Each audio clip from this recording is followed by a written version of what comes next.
Nous arrivons donc à la deuxième partie de cette mise au point sur la rhétorique pour Aristote. On oppose généralement la raison à la persuasion et en particulier à la persuasion rhétorique. En effet, on oppose convaincre et persuader, convaincre qui serait simplement enseigner par la raison, obtenir une adhésion, mais une adhésion qui serait seulement démonstrative et rationnelle, alors que la persuasion ferait largement appel à l'irrationnel. Est-ce le cas pour Aristote? Autrement dit, les moyens que la rhétorique emploie pour Aristote pour parvenir à la persuasion sont-ils irrationnels ou rationnels, ou bien y a-t-il un mélange des deux? Quels sont donc, pour Aristote, les modes de persuasion? Les modes de persuasion, c'est ce qui est traduit dans les textes relatifs à la rhétorique d'Aristote par preuve. On peut considérer que le terme grec qui est traduit par preuve signifie de fait tous les moyens d'arriver à la persuasion, ce qui ne correspond pas exactement à ce que nous entendons ordinairement par preuve, car nous entendons ordinairement qu'une preuve est un moyen rationnel qui nous conduit à accepter de façon rationnelle une conclusion, ce qui n'est pas exactement le cas dans les preuves lorsqu'elles apparaissent dans la rhétorique. Aristote, donc, au livre 1 de la République, va faire la distinction entre deux types de preuves. Tout d'abord, les preuves qu'il appelle techniques et les preuves extra-techniques. Ces néologismes ou ces termes abstraits ne doivent pas nous faire peur. La distinction est très simple à comprendre. Donc, la preuve est tout moyen employé par l'orateur pour arriver à persuader ses auditeurs. Et donc, ces preuves peuvent, dans un premier temps, être préalablement données, préalablement disponibles, de telle sorte que l'orateur doit simplement s'en saisir pour les produire. Eh bien, par exemple, dans le cas de la rhétorique judiciaire, il s'agira des différents éléments de preuve qui existent déjà et qui sont déjà à la disposition des juges. Alors que les preuves techniques, ce sont les preuves que nous pourrions dire, dont nous pourrions dire qu'elles appartiennent en propre à la rhétorique, c'est-à-dire ce sont les preuves qui appartiennent à la techné, à l'art de la rhétorique, c'est-à-dire à cette maîtrise du langage propre à l'orateur et qu'il va devoir donc chercher par lui-même, chercher dans le discours, ce qui lui permettra d'arriver par le discours à la persuasion. Donc les preuves extra-techniques sont déjà données à l'orateur, il ne doit pas les chercher, elles n'émanent pas de sa technique, de son art. Eh bien, ce sont par exemple les témoignages qu'il a pu recueillir ou que les parties ont pu recueillir, les aveux, les écrits, enfin tout type de documents, tout type de signes qui n'émanent pas du discours du rhéteur en lui-même, mais qui se trouvent déjà dans le réel. À l'opposé, les preuves techniques doivent être cherchées par l'orateur, et pour cela, donc, il va devoir faire preuve de maîtrise technique, et ceci parce qu'il possède l'art de la rhétorique, et elles vont être de trois ordres. Donc ce sont des preuves, des moyens de persuasion qui ne sont mis en œuvre que par le logos au sens du discours, puisque c'est l'œuvre même de l'orateur que de parler. Par ce discours, l'orateur va pouvoir, dans un premier temps, et même il va devoir dans un premier temps, se montrer lui-même comme légitime à son public, faire en sorte que le public auquel il s'adresse l'écoute, et ceci parce qu'il estime que l'orateur a certaines qualités qui le rendent apte à s'exprimer sur ce sujet. Les qualités, ce sont les qualités morales. Donc, ça correspond donc au premier type de preuve ou au premier type de moyen de persuader. Donc, Aristote va appeler l'éthos. En général, c'est au début d'un discours. Au début d'un discours, l'orateur s'arrange pour donner une présentation de son propre caractère, telle que celle-ci le rendra crédible pour son public et le rend apte à susciter l'attention et l'approbation du public. Ensuite, toujours par le discours, l'orateur va pouvoir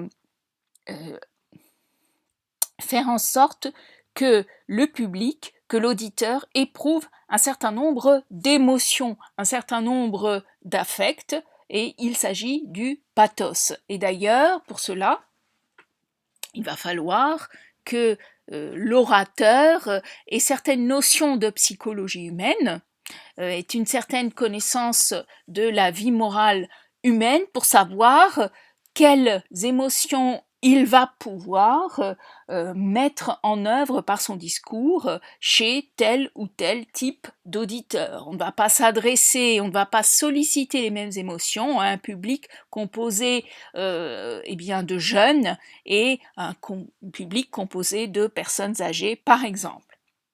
Et ensuite vient donc le troisième et donc ce deuxième type de preuve, c'est donc ce que Aristote va appeler le pathos, c'est-à-dire l'affect. Et enfin, le troisième type de preuve ou de moyen de persuasion, c'est ce qu'Aristote appelle en propre le logos.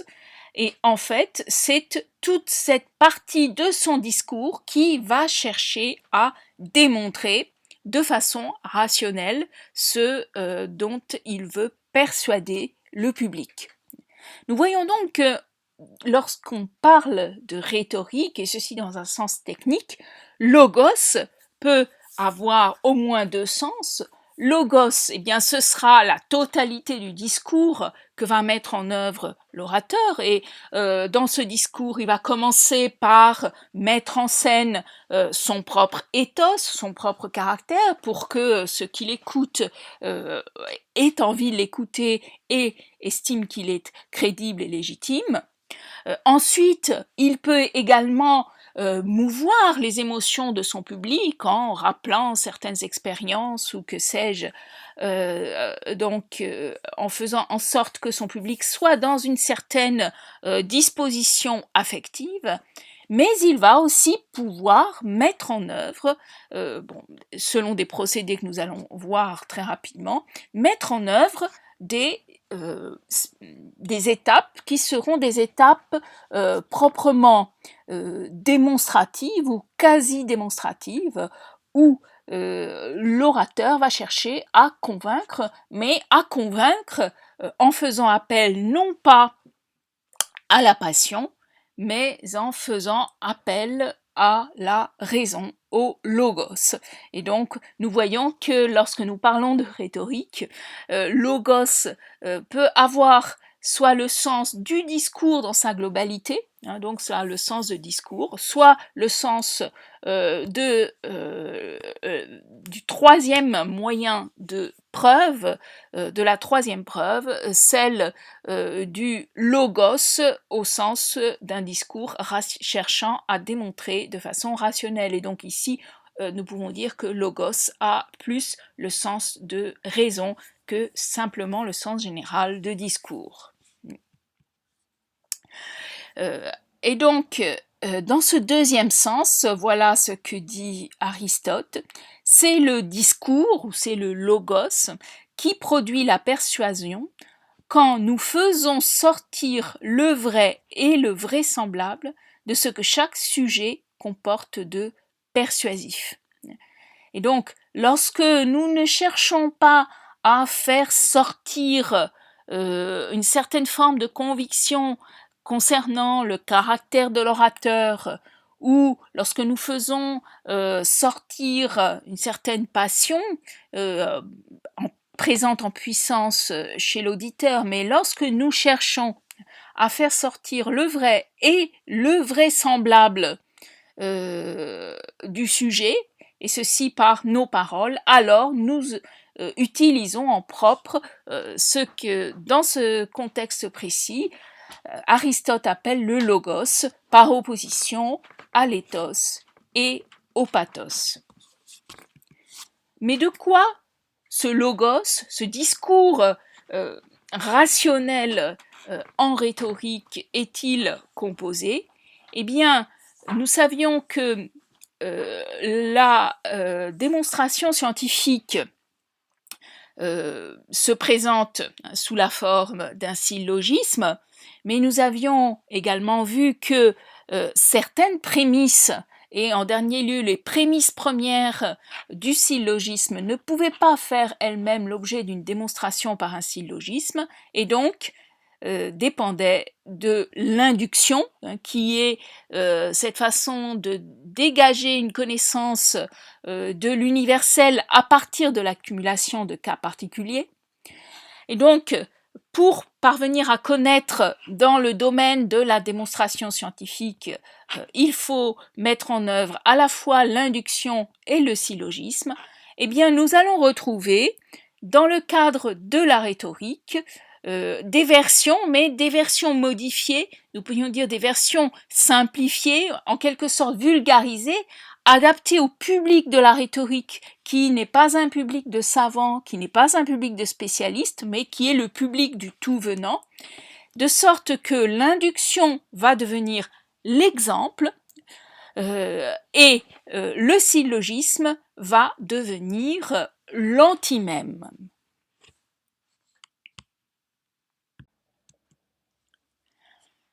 Aristote définit l'exemple ainsi.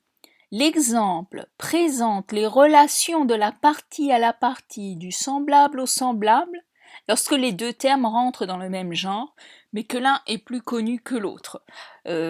En soi, cette définition n'est pas claire dès l'abord, mais un exemple de ce qu'est l'exemple pour Aristote rend les choses plus claires. Il nous donne l'exemple suivant.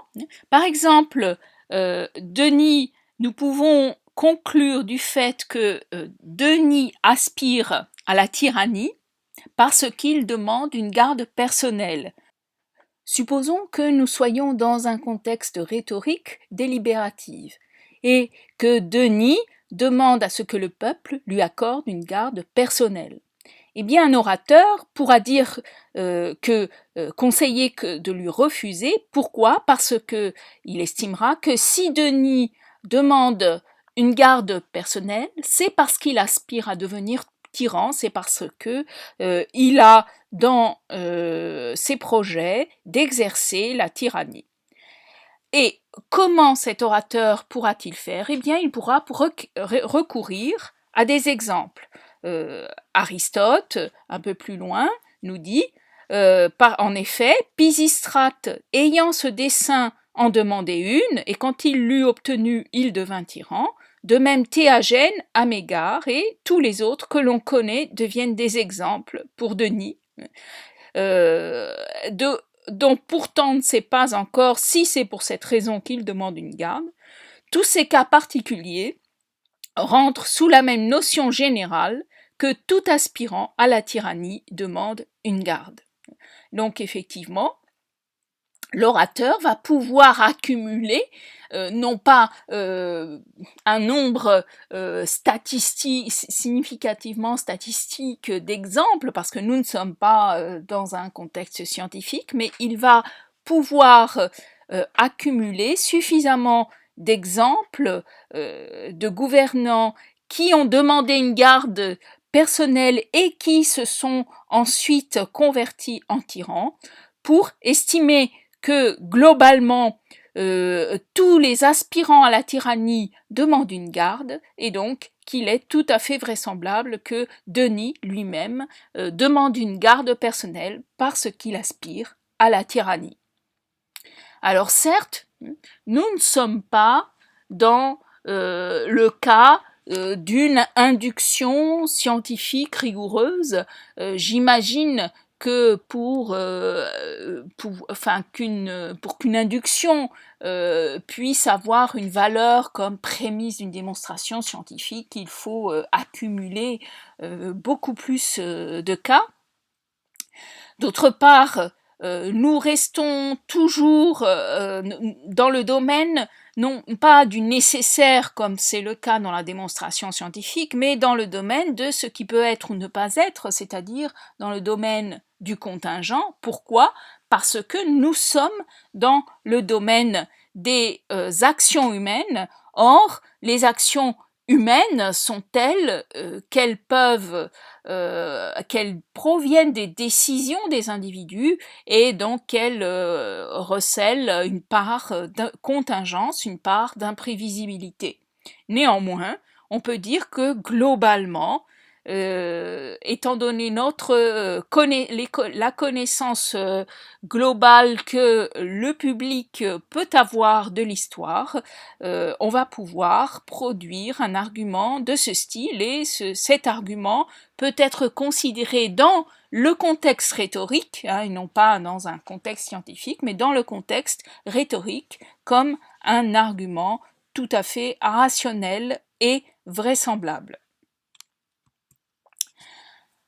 Ensuite, qu'en est-il de l'antimème, qui est donc la version rhétorique du syllogisme ? Bien évidemment, de même qu'on ne va pas pouvoir procéder à une induction devant un public, à une induction qui se fait sur un très grand nombre de cas pour arriver au général. De même, nous n'allons pas pouvoir procéder à des démonstrations aussi complexes, par exemple des démonstrations mathématiques, lorsque nous nous adressons en tant qu'orateur à un public. Alors, je rappelle ici simplement cette définition du syllogisme qui est revenue dans beaucoup de nos diapositives. Donc, le syllogisme est un discours dans lequel, certaines choses étant posées, quelque chose d'autre que ces données en découle nécessairement par le seul fait de ces données. Nous avions distingué le syllogisme, enfin les prémices des syllogismes scientifiques, des prémices des syllogismes dialectiques et rhétoriques, dans la mesure où les prémices des syllogismes scientifiques sont vraies et nécessairement vraies, alors que celles des prémices dialectiques et rhétoriques sont simplement admissibles, font partie des endoxa. Mais cela ne suffit pas à caractériser le syllogisme rhétorique, l'antimème. Donc, la première condition de l'antimème, c'est d'avoir des prémices peu nombreuses, c'est-à-dire que le public d'un orateur ne peut pas suivre beaucoup d'étapes de raisonnement et donc ne peut pas partir de prémices très nombreuses et complexes. Ces propositions sont peu nombreuses, souvent moins nombreuses que celles d'où se tire le syllogisme de la première figure. En effet, si l'une des prémices est connue, il n'est même pas besoin de l'énoncer, l'auditeur la supplée. Autrement dit, dans l'antimème rhétorique, donc dans le raisonnement rhétorique, toutes les prémices ne sont pas explicitées. Un certain nombre d'entre elles sont supposées connues, et donc de ce fait n'ont pas besoin d'être explicitées, et cela favorise la fluidité du discours, c'est-à-dire que très certainement si dans un discours, dans un contexte rhétorique, on commençait à expliciter toutes les étapes du raisonnement, le discours deviendrait assez vite ennuyeux. Contrairement à ce qui se passe dans le contexte scientifique ou, je dois bien le dire, le contexte d'enseignement, qui exige au contraire qu'on explicite toutes les prémices qui n'apparaissent pas nécessairement dans le discours ordinaire ou dans le langage ordinaire. C'est d'ailleurs l'un des objectifs de la philosophie et du commentaire en philosophie. Alors, l'exemple qui est donné par Aristote, donc je vous lis le passage qui suit ce passage que vous aurez en PDF. Par exemple, pour conclure que Dorius a reçu une couronne comme prix de sa victoire, il suffit de dire « il a été vainqueur à Olympie ». Inutile d'ajouter « à Olympie, le vainqueur reçoit une couronne ». C'est un fait connu de tout le monde. Donc, si je comprends bien, Aristote veut dire que si on veut, lors d'un discours, donc j'imagine ici qu'il s'agit plus d'un discours appartenant au genre épidictique, supposons donc après le retour des Jeux Olympiques, il faut donc célébrer les joueurs, et donc pour célébrer Dorius, on va dire et Dorius a été vainqueur au jeu et il a reçu une couronne. Bon. Et bien évidemment, dans un contexte rhétorique, ce genre de discours suffit tout à fait. On n'a pas besoin, pour convaincre, d'ajouter les choses, d'ajouter Dorius a été vainqueur à Olympie, or à Olympie on donne une couronne au vainqueur, et donc Dorius a reçu une couronne. Et bien évidemment, ce serait tout à fait ridicule dans ce contexte. Donc, les prémices de l'antimème sont nécessairement peu nombreuses, en tout cas moins nombreuses que les prémices d'un syllogisme scientifique, mais aussi d'un syllogisme dialectique, parce que dans un entretien dialectique, il faut être capable de repérer toutes les prémices pour ensuite éventuellement les faire admettre aux partenaires, ou au contraire refuser de les admettre si on ne veut pas se faire déloger de sa position de départ. Mais dans l'antimème, lorsque elles peuvent être sous-entendues, elles le sont. Bon. Et d'ailleurs, c'est parfois un piège, parce que ça conduit ça peut conduire un orateur à manipuler son public, car en n'explicitant pas des prémices qui sont sous-entendues, il fait en sorte que le public les admette sans avoir les moyens de les accepter ou de les récuser. D'autre part, nous le savons déjà, ces prémices sont admissibles, font partie donc des opinions plausibles, c'est-à-dire qu'elles font partie de ce que le public auquel l'orateur s'adresse peut admettre.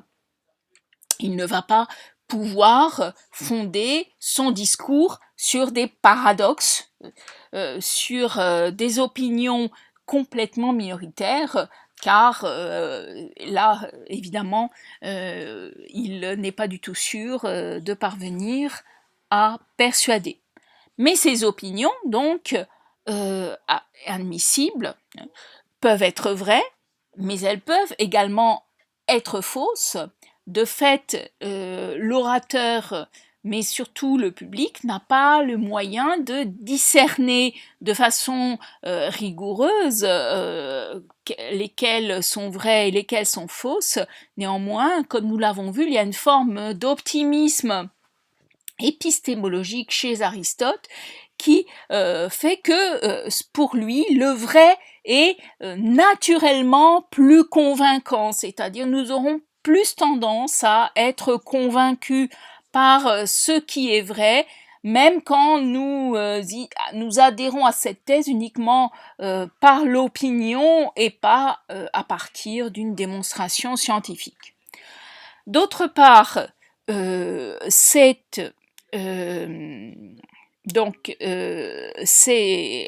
prémices doivent être communes à tous, c'est-à-dire que ce sont des prémices, des thèses qui vont étayer donc un raisonnement certes rapide, mais néanmoins un raisonnement, mais ce seront des thèses qui sont disponibles à tous les membres du public, qu'ils connaissent, donc qu'ils sont capables d'admettre. Et donc, ce sont des thèses qui ne doivent pas appartenir à un genre scientifique déterminé. Bien évidemment, supposons un scientifique qui veut convaincre le public de prendre telle ou telle décision ou d'admettre telle ou telle thèse, il ne va pas pouvoir faire appel aux connaissances qui sont spécifiques à sa science et pour lesquelles il faut parfois plusieurs années d'études pour pouvoir les comprendre, mais il va devoir faire appel à des connaissances tout à fait communes, par exemple des principes qui appartiennent soit à la vie quotidienne, soit à toutes les sciences dans la mesure où le public peut les comprendre.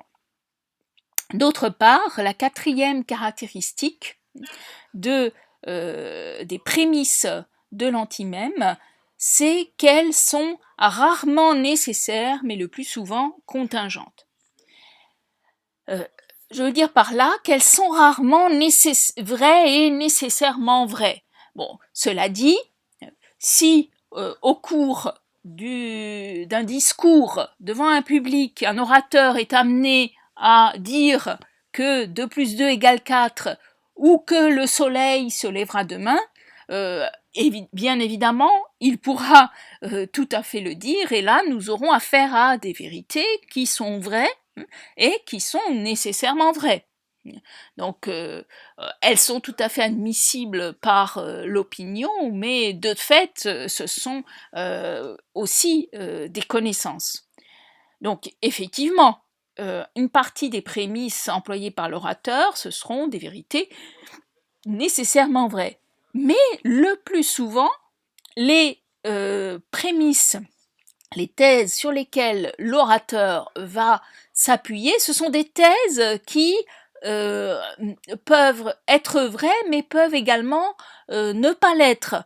Et donc des thèses qui ne sont pas nécessairement vraies, mais qui ne sont vraies que de façon contingente. C'est-à-dire qu'elles peuvent être vraies, mais elles peuvent également être fausses.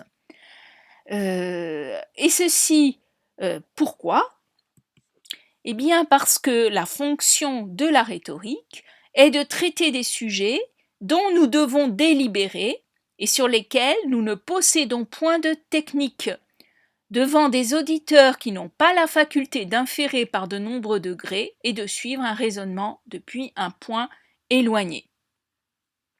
Autrement dit, ce que veut dire ici Aristote, ce n'est pas que toutes les occasions où nous employons la rhétorique, ce sont des occasions où il s'agit de délibérer, parce que ce n'est valable que pour le genre de la rhétorique délibérative, mais ce qu'il veut dire est que la rhétorique a affaire essentiellement aux affaires humaines, et en particulier à l'évaluation des décisions humaines, que ce soit les décisions du passé dans le cadre de la rhétorique judiciaire, que ce soit les décisions que nous devons prendre pour l'avenir dans le cadre de la rhétorique délibérative, ou que ce soit les décisions, le caractère de l'individu au présent dans le cas de la rhétorique épidictique, qui est ce caractère qui vient de les décisions qu'il a prises tout au long de sa vie. Donc, la décision porte sur sur l'avenir, cet avenir qui peut être ou ne pas être, elle porte donc sur la contingence.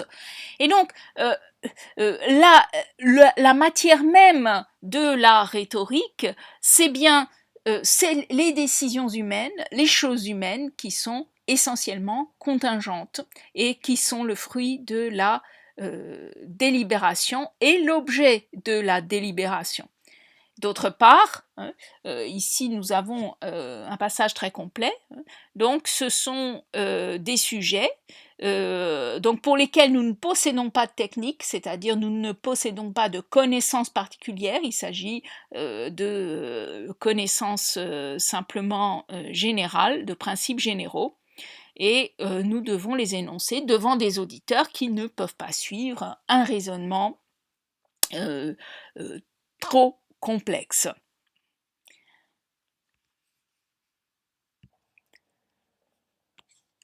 Et pour compléter ce que je viens de dire, voici un autre passage. Nous ne délibérons que sur les questions qui sont manifestement susceptibles de recevoir deux solutions opposées. Quant aux choses qui, dans le passé, l'avenir ou le présent, ne sauraient être autrement, c'est-à-dire les choses nécessaires, nul n'en délibère, évidemment, nul ne va délibérer sur la question de savoir si 2 plus 2 égale 4 ou si le soleil se lèvera demain, s'il les juge tels, car cela ne lui servirait à rien.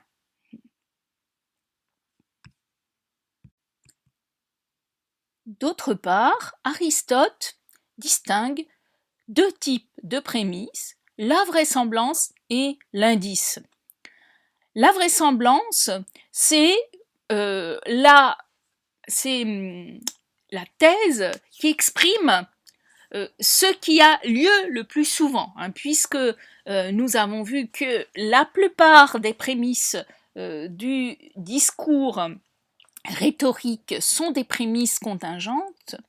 Et donc, lorsque nous exprimons en rhétorique sur des vérités générales, ce sont les vérités concernant ce qui a lieu le plus souvent. Par exemple, nous avions vu l'exemple précédent, l'exemple du tyran. Lorsqu'un gouvernant veut obtenir une garde personnelle, c'est qu'il veut devenir tyran. Bien évidemment, une telle thèse est simplement vraisemblable, c'est-à-dire que elle n'est pas nécessairement vraie.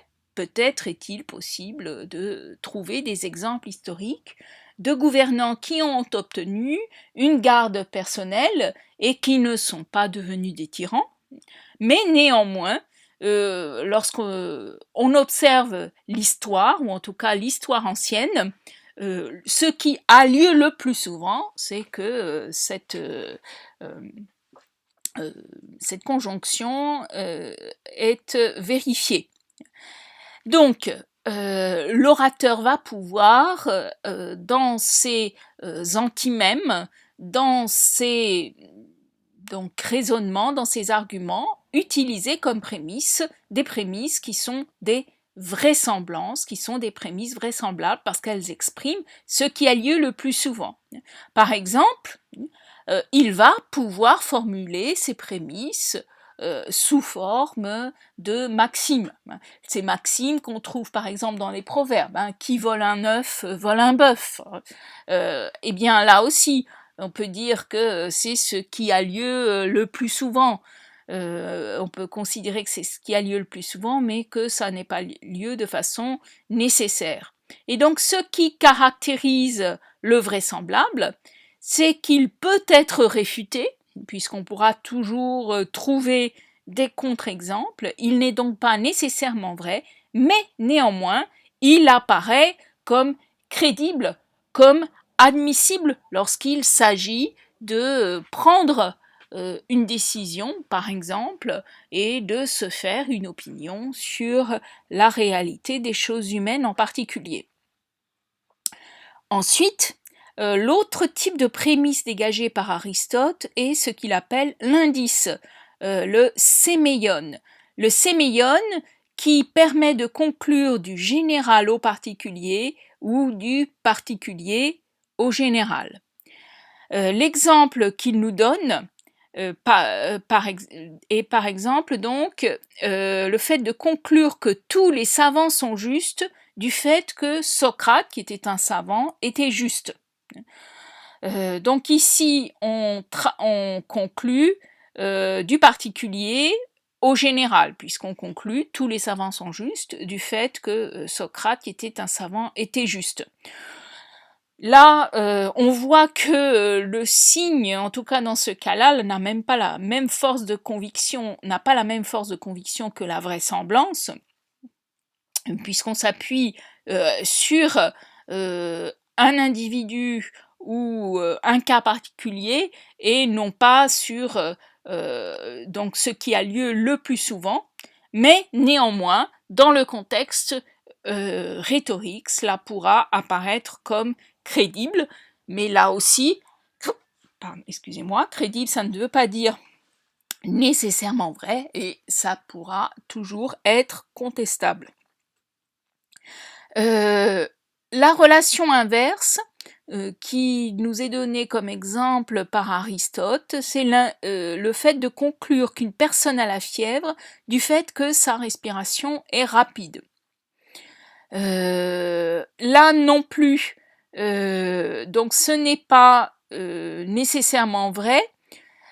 Pourquoi ? Parce que le fait général d'avoir la respiration rapide n'implique pas nécessairement le fait d'avoir la fièvre, et donc dire qu'une personne a la fièvre parce que sa respiration est rapide, ce n'est pas être en train de faire une démonstration médicale, mais c'est simplement un indice, hein, c'est un indice donc qui n'a qu'une valeur de plausibilité rhétorique et non pas de nécessité. De fait, on peut dire que l'indice, c'est ce que l'on utilise dans un contexte où on n'a pas d'autres éléments. Donc, par exemple, dans le contexte judiciaire. Mais pour autant, pour Aristote, certains indices, plus que simplement crédibles, vont être nécessaires et même nécessairement vrais. Par exemple, l'indice qu'il est malade, c'est qu'il y a de la fièvre.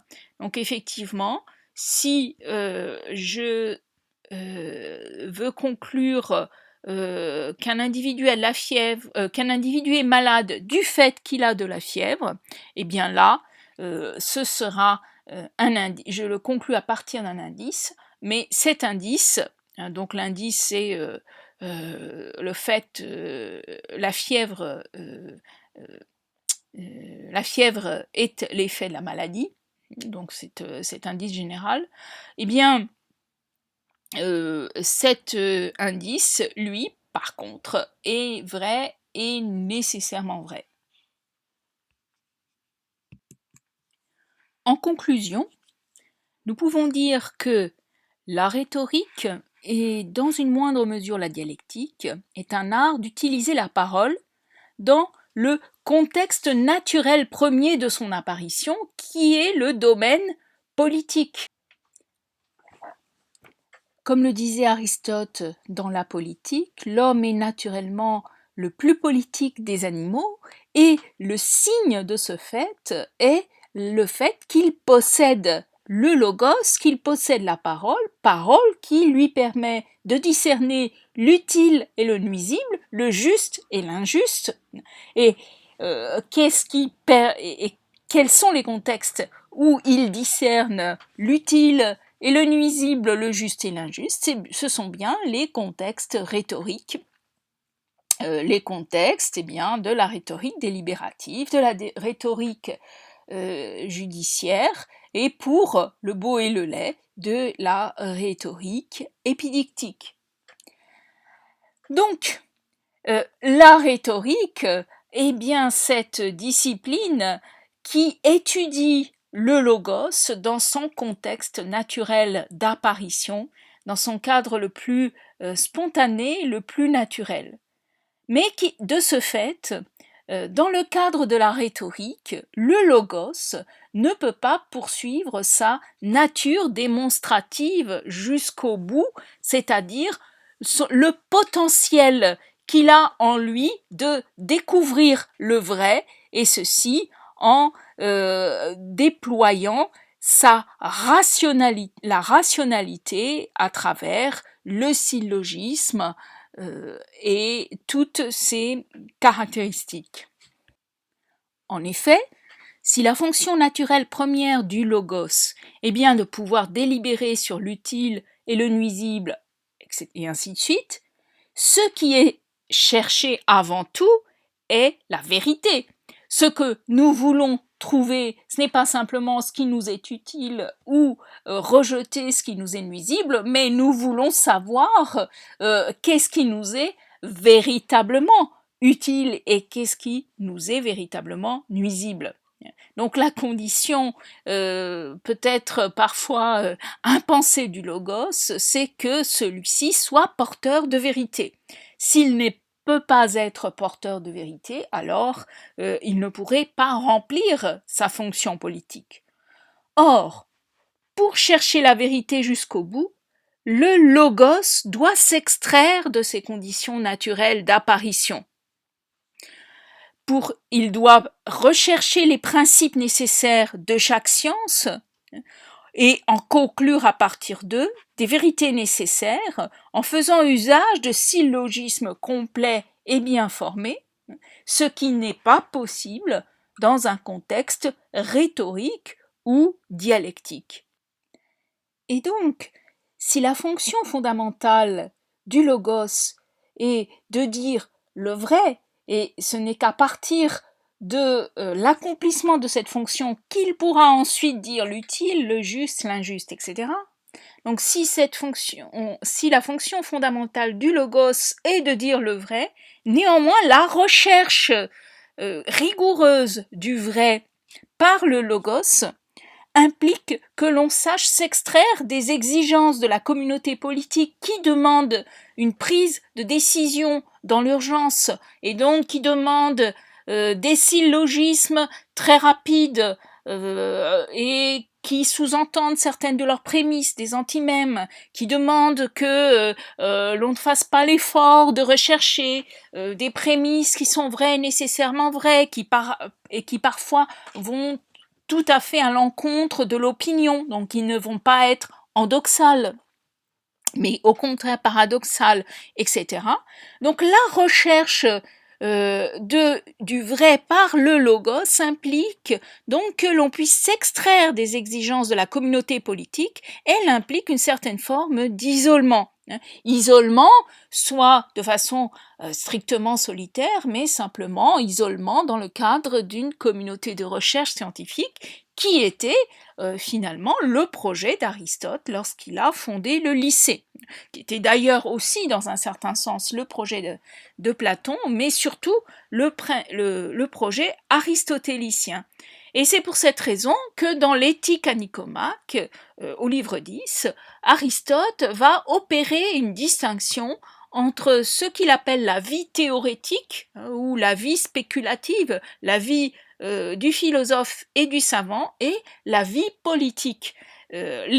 Alors que Platon cherchait à concilier les deux et estimait par exemple dans sa République que le philosophe devait en même aussi exercer le pouvoir politique, Aristote lui estime que au contraire les deux types de genre de vie, de style de vie, doivent être distingués, ne peuvent pas être exercés par la même personne. Et l'une des raisons que nous pourrions trouver à cette scission est le fait que le logos dans le cadre politique et dans le cadre théorétique, dans le cadre de la recherche du vrai, ne doivent pas obéir aux mêmes exigences. La vie politique, en effet, implique des raisonnements rapides, simples, qui recourt beaucoup à l'implicite et dont la vérité ne va pas être nécessaire. Elle est liée au domaine propre de l'action des affaires humaines qui implique la contingence et l'urgence, mais malgré ses limites, elle n'en est pas moins légitime. Autrement dit, la rhétorique n'en est pas moins légitime parce que le vrai, estime Aristote, est naturellement plus persuasif que le faux. Autrement dit, même si nous ne recherchons pas le vrai avec la même rigueur que le savant, nous allons être, et ceci malgré toutes les manœuvres rhétoriques de ceux qui voudraient nous persuader du contraire, spontanément attirés vers lui.